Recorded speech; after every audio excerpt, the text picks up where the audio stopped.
It looks like a screen, but it doesn't glow. There's no harsh blue light, no bright panel shining into your eyes at night, and yet the words are perfectly visible.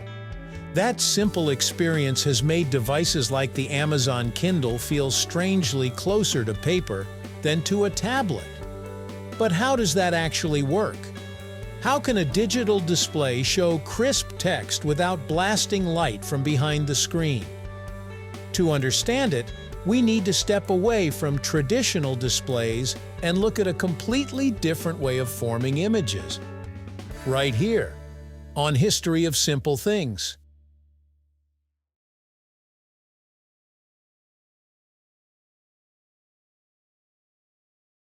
Most screens you use every day are emissive or backlit. A smartphone, laptop, or television uses an LCD or OLED panel that either shines light through colored filters or generates colored light directly. That's why they're visible in the dark. They are producing light. E-ink displays, however, are reflective. They don't emit light toward your eyes. Instead, they reflect ambient light, just like paper. When you read from an e-ink screen near a window or under a lamp, you're seeing light bouncing off the surface. If you turn off the lights completely, the screen becomes hard to read, just like a printed book. That fundamental difference, reflection versus emission, is the key to understanding why e-ink doesn't need a traditional backlight. At the heart of most e-ink devices is technology developed by E-Ink Corporation, based on a principle called electrophoresis.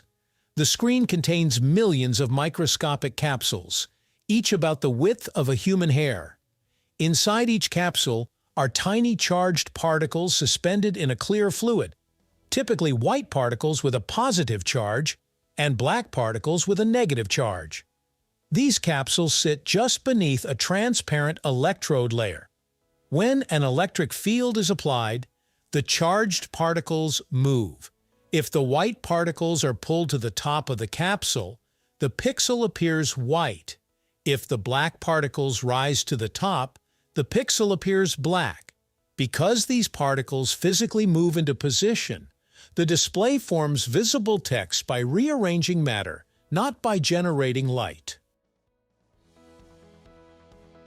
When you open a book file on an e-reader, the device's processor determines which pixels should be black and which should be white to form letters. It then applies precise electrical charges to specific areas of the screen. Those charges cause the black or white particles in each microcapsule to migrate to the surface. Once they settle, they stay there, even when the power is turned off. That's why an e-ink screen can display a static page without continuously drawing energy. Power is mainly used when the image changes, such as when you turn a page. This bistable behavior is one of the defining features of e-ink technology. The particles remain in place until another electric field moves them again. The resemblance to paper isn't just marketing language. Because e-ink reflects ambient light instead of emitting it, the contrast behaves more like ink on a page. There's no flicker from refresh cycles at typical reading speeds, and there's no glare from a bright internal panel shining outward.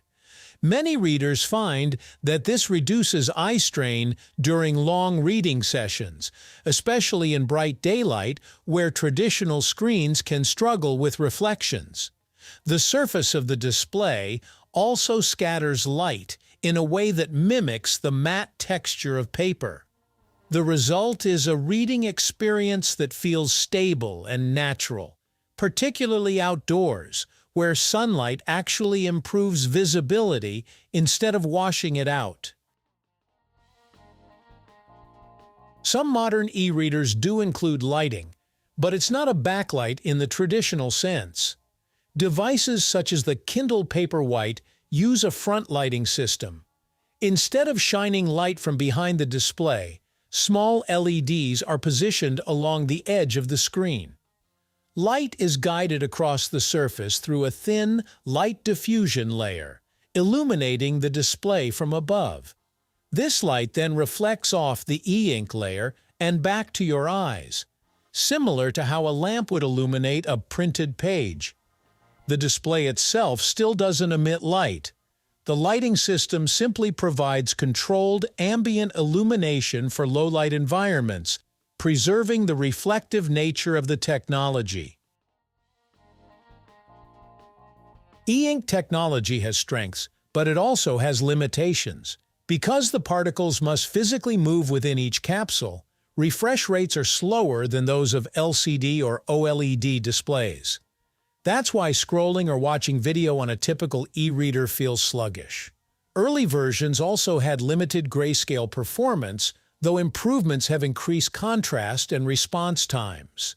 Color e-ink displays exist using additional layers or different particle systems, but they currently offer lower brightness and saturation compared to conventional color screens.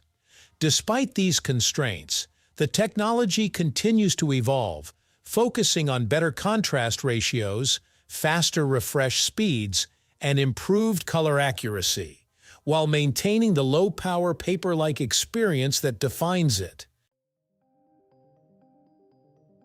E-ink screens show text without backlighting because they don't rely on light generation at all.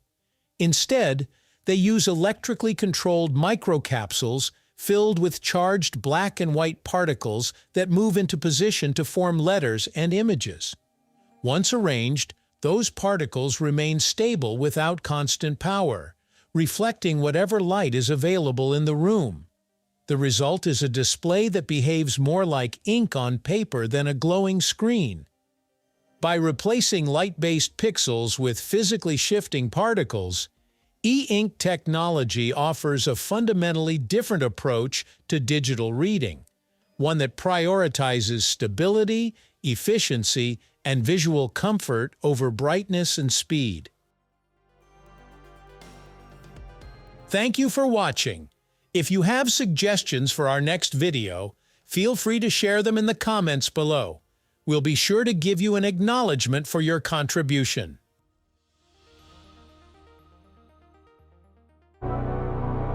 Thank you for joining us on this journey through the history of simple things. Don't forget to like, subscribe, and stay tuned for more stories woven through the smallest details.